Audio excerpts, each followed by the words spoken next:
When your child is crying, getting angry, do you tell your child to stop crying or stop getting angry?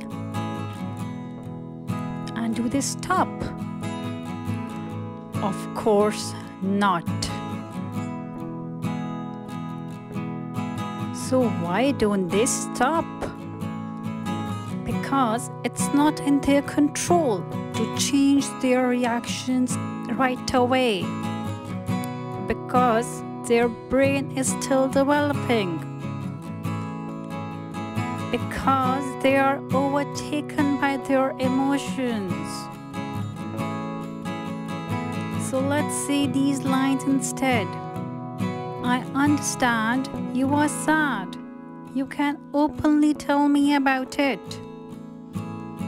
I can see that is making you angry or upset, but we still can't hit.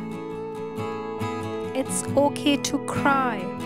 You can come and hug me when you want. I am here for you.